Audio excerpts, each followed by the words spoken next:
Hello, my Medicoders. I hope you all are doing great. In our first session हमने पढ़ा था revenue cycle management. उसे continue करते हुए आज हम पढ़ेंगे elements of medical records. Elements of medical record हमें देखने के लिए मिलते हैं जब हम कोडिंग के लिए किसी चार्ट को कंसिडर करते हैं. उसके अंदर पेशेंट्स की डिटेल्स होती है, डेमोग्राफिक्स होते हैं. उसी के ही नीचे हमें मिलते हैं elements of medical records. Elements of medical records around 12 to 13 होते हैं. ये कुछ ऐसे हेडर्स हैं जिनमें इंफॉर्मेशन दी होती है प्रोवाइडर और पेशेंट के बीच में जो इंटरेक्शन हुआ है.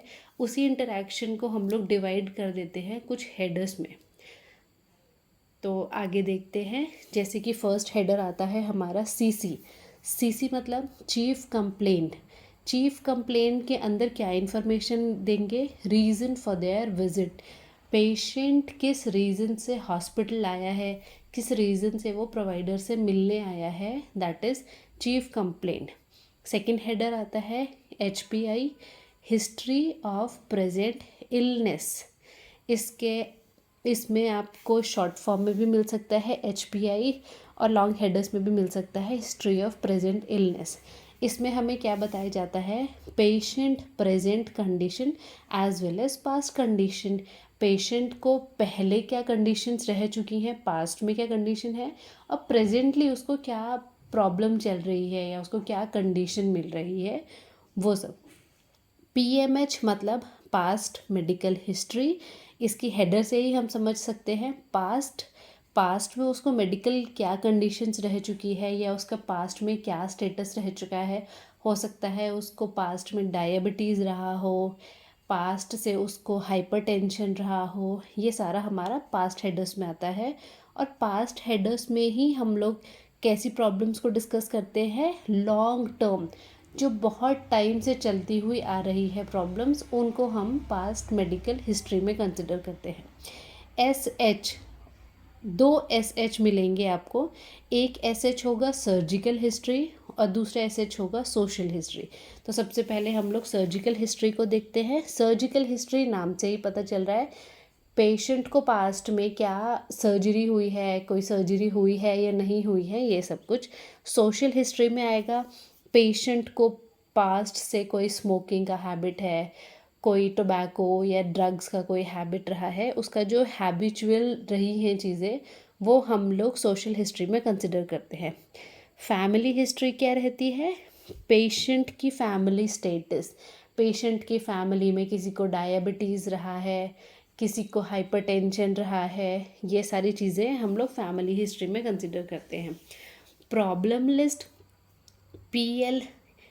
PL को हम लोग काफ़ी हेडर्स में देख सकते हैं. जैसे कि एक नाम से आ सकता है प्रॉब्लम लिस्ट, सेकंड नाम हो सकता है एक्टिव प्रॉब्लम, थर्ड हो सकता है करंट प्रॉब्लम.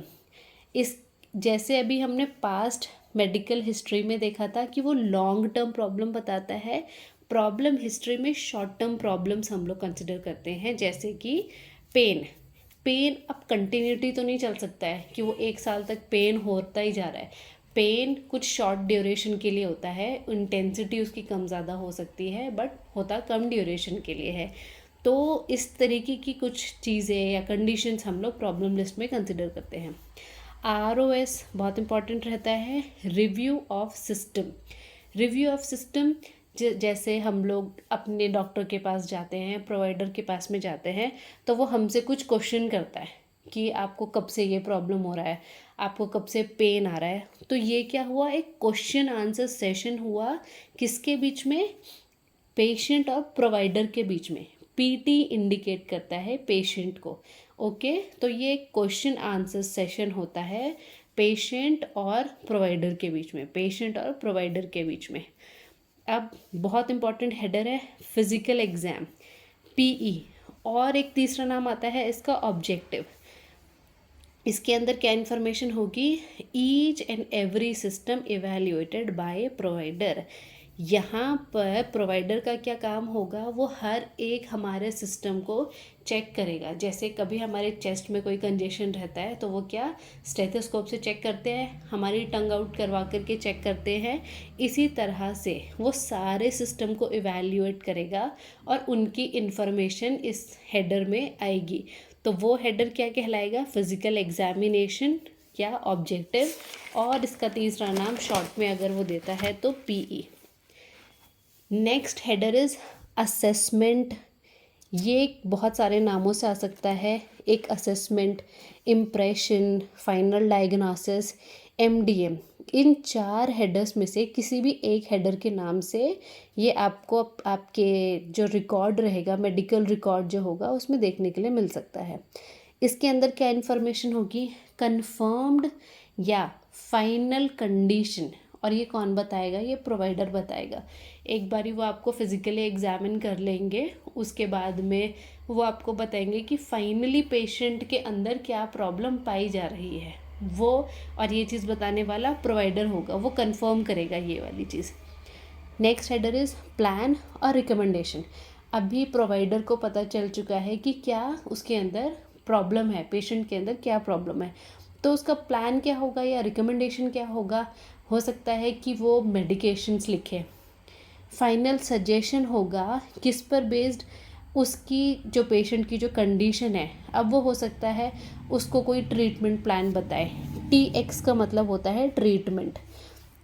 वो उसको ट्रीटमेंट बता सकता है, ट्रीटमेंट किस तरीके का होगा, जैसे वो मेडिकेशन दे सकता है, और या तो वो उसको रेफरल कर सकता है किसी स्पेशलिस्ट के पास में, कि आप इसके लिए पर्टिकुलर स्पेशलिस्ट के पास में जाइए, वहाँ पर वो उनको रेफ़र कर देता है। तो ये सारा क्या हुआ, प्रोवाइडर का प्लान हुआ या तो रिकमेंडेशन हुआ। Next list is medication list. Patient की करंट मेडिकेशन स्टेटस क्या है, वो कौन कौन सी दवाइयाँ ले रहे हैं। हो सकता है कोई क्रॉनिक इलनेस रही हो, उसके लिए वो पहले से ही कोई मेडिकेशन पर हो, तो वो सारी की सारी जो मेडिकेशंस होगी वो मेडिकेशन लिस्ट में आएगी। एक बहुत ज़्यादा इंपॉर्टेंट हेडर होता है, ये मैं मिस कर गई थी, ये स्टार्ट में ही आपको देखने के लिए मिलेगा, दैट इज़ वाइटल्स। आपको याद है जब हम लोग हॉस्पिटल जाते हैं तो आजकल वो बहुत सारी चीज़ें चेक करते हैं, जैसे कि हमारा टेम्परेचर, वेट, BMI, रेस्पिरेशन, वो ऑक्सीजन लगाते हैं, ऑक्सीमीटर लगाते हैं हमारे को। तो ये सारी जितनी भी चीज़ें होती हैं ये वाइटल्स के अंडर आती है, वाइटल हेडर्स के अंदर आती हैं। ओके, तो ये थे आपको, और ज़रूरी नहीं है कि ये 12 और 13 ही आपको हेडर्स देखने के लिए मिले, कुछ स्पेसिफिक हेडर्स देखने के लिए मिलते हैं लेकिन होते इतने ही हैं 12 और 13। इन्हीं में से कुछ एक्टिव हेडर्स होते हैं, वो मैं आपको नेक्स्ट सेशन में बताऊंगी। तो अगर सेशन अच्छा लगा हो तो प्लीज़ लाइक करें, सब्सक्राइब करें एंड शेयर करें। नेक्स्ट सेशन में हम इसके आगे कंटिन्यू करेंगे। I hope you all enjoy this session. Thank you so much. Bye bye.